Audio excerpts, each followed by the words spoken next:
Hello, this is Blake, and this is my video demonstration of the jumping T-Rex game. So I started out by mapping out all of the pixels of my display and drawing my T-Rex on the pixels. For each bank of pixels, I have an array of 6 hexadecimal numbers, which represent my T-Rex, which are right here. So Rex 1, 2, 3, 4, 5, etc. correlates with Rex 1, 2, 3, 4, 5, 6, etc. And that's how I drew my T-Rex. Moving into the main function, the first thing I have my program do is display the word T-Rex game, followed by a line underneath it.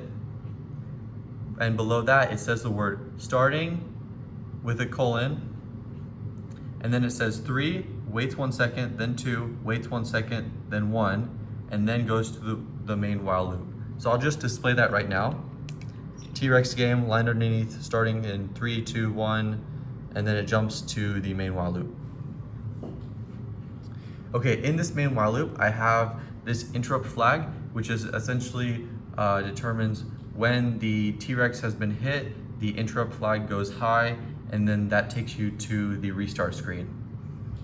I also have this variable obstacle cursor, which determines where the obstacle is on the screen, so that as I jump from this while loop to other functions in my program, I can keep track of that variable and still be able to know where the obstacle is. I also have it set up so that the obstacle cursor doesn't reset, 78, meaning that it will move the obstacle cursor to right here. It doesn't reset to 78 unless it reaches -66 or -156. And the reason I did this is so that when the obstacle reaches the end of the screen, it doesn't immediately come back. So it gives the user a little bit of time in between. And I also have it so the obstacle is only printing when it's 0 or greater. But this variable in itself is incrementing down by 6. So eventually reach -66. And then the -156 is for something else in the program. And then this right here is printing the first frame of my running animation. And then this character right here is for lifting one of his legs up. And then in the second frame, this is for lifting his other leg up. And it will just repeat in this while loop of him running with his legs moving up and down, up and down. And then after each frame, it checks if the obstacle cursor is a certain distance from the T-Rex. Right now I have it at 0, 6, or 12. And what that basically means is if the obstacle cursor is here, if the obstacle cursor is here, here, or here, then that means the T-Rex has been hit, and it takes you to my restart screen. And this right here is my restart screen, which is another function.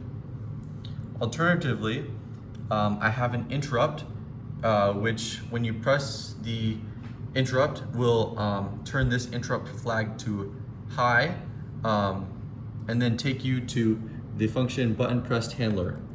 And so this function is where I have my jumping animation stored. So it's about 11 frames. And it starts by keeping the obstacle cursor variable that was already stored in the main while loop and remembering it. And I also have the variable I, which keeps track of where the T-Rex's I is right here, because I want to have the ability to, when the T-Rex is hit by an obstacle, for his face to change from just an eyeball to an X. And so that's how I track, this I variable is how I track where the T-Rex's head is. And when, so in these first frames where he's on the ground, then he's off the ground by 1 tile, which would mean my T-Rex is from here, and then he moves here, but he's still not in vulnerability frames because my obstacle is moving along this path right here. He's only invulnerable when he moves from here to here. So for all of these first couple frames, I'm still checking to see if the obstacle cursor is at 6 or 12, which would mean the T-Rex has been hit by an obstacle. And then it would take you to the restart screen, which is this one. And then once he reaches max height, I stop checking for the obstacle cursor. And this is basically the invincibility frame that the T-Rex gets, where he just stays in this animation for a couple frames where he's at the top of his jump before he comes back down.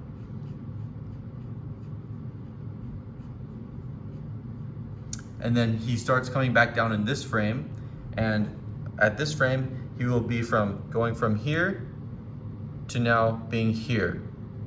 Excuse me, right there. And then he will lose the invincibility frames, and at this point it will go back to checking where the obstacle cursor is, and if it is at this place, it takes you to the restart screen. And I'll just go to that function really fast. Okay, this is my restart screen. Like I was talking about earlier, it first goes to where that I variable is at, and then displays this character of the T-Rex's eye going out. So I'll just show that really fast. Excuse me.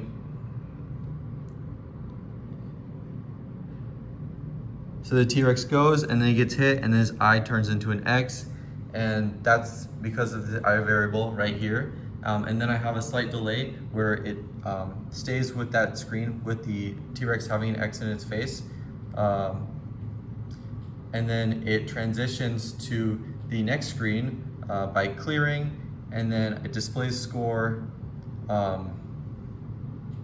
And then I'm using a while loop to stay on this screen, because if I didn't use this while loop, the restart variable, then it would jump back and go to my main while loop, and I don't want that because I don't want the game to just replay itself.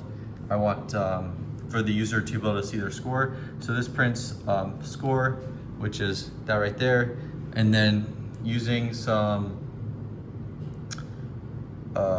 code here, I have it to display the variable that was counting how many times the obstacle cursor has gone below 0, and that determines what your score was, basically how many times the T-Rex jumped over the obstacle, and then it prints that. And then yeah, it just checks for when restart variable is not 0, and it's not 0 if you type into this console window. That will change the variable, and then you will jump out of that loop and then go back to the main while loop.